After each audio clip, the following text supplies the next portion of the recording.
Stanley, page 73 and 74. It had better not be another cat, I told him. You know Cora hates cats ever since you put kittens in her cot and told her they were tiger cubs. Henrietta is not a cat. Who the heck is Henrietta? I asked, totally baffled. My new pet. Henrietta, a hedgehog? I was hoping for a miracle. Henry ate a hedgehog. Burr was obviously in a deeper state of bafflement than myself. Henrietta a guinea pig? Henrietta a budgie? I continued to guess, praying for that miracle to be answered. Henrietta? Stanley paused. Go on, tell us. Henrietta a horse. I jumped from the table and roared at the top of my voice. How in the name of God could you find a stray horse?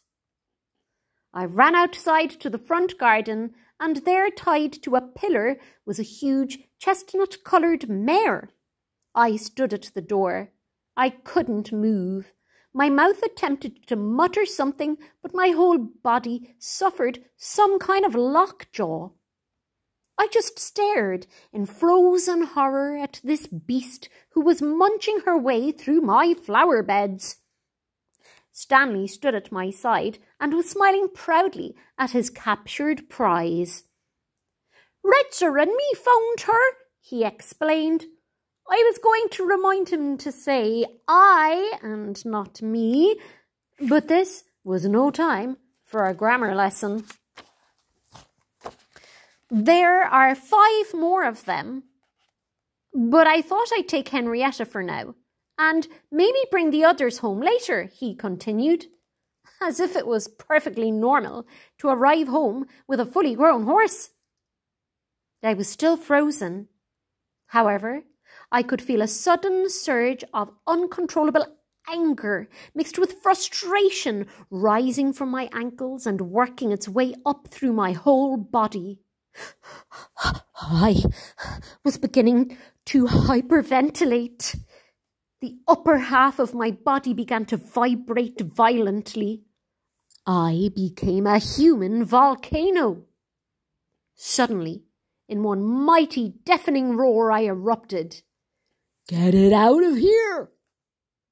The words rocketed from my lips. Unfortunately, I managed to get rid of the horse myself. The animal got such a fright when I roared that she started bucking up and down on her hind legs and neighing hysterically. Suddenly, she broke free from the loosely tied rope. However, instead of galloping back in the direction from which she came, she turned and bolted in the direction of Stanley and me, who were still standing in the doorway. We dived for cover into the hedging as Henrietta crashed through the front door and continued her run through the hallways.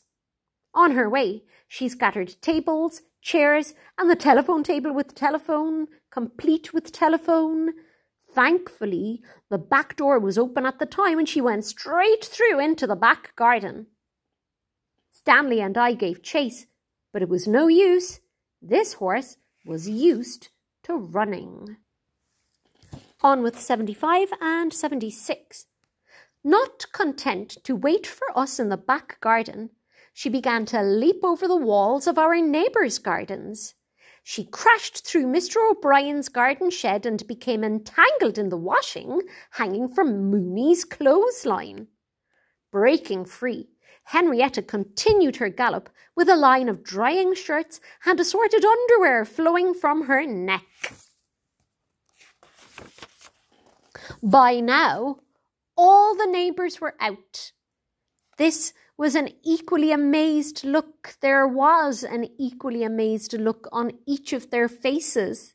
Excuse me? Well, it's not every day that a horse bolts through your back garden. Henrietta eventually came to a halt in a field at the far end of the estate.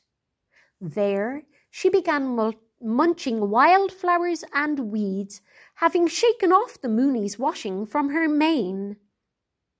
It was only minutes after Henrietta's hedge-hopping exploits that Paddy O'Donoghue called in his van, complete with a horse box. Redzer had told him how both he and Stanley had been able to mount the horse using milk crates and a rope. They had spent the afternoon playing cowboys in the marsh. The horses belonged to relations of Paddy, who had called to visit before heading to Ballinasloe for the annual horse fair. The O'Donoghues belonged to the travelling community and lived most of the year in a halting site alongside the marsh. Paddy had allowed the horses out into the marsh, thinking it would be a safe place for them to exercise, as it is fenced in on all sides. When he heard that Stanley had ridden Henrietta home, he immediately drove straight over.